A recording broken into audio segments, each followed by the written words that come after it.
Assalamualaikum warahmatullahi wabarakatuh.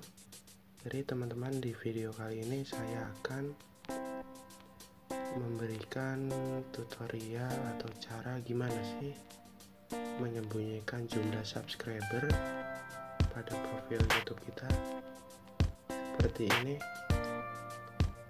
Ini awalnya jumlah subscriber ada ya, bisa dilihat semua orang. Tapi di sini saya udah edit, udah dihilangkan. So bagaimana caranya? Langsung saja kita masuk ke YouTube Studio. Kalian klik yang profil pengaturan ini, yang gambar pengaturan, yang kayak gambar gear ini.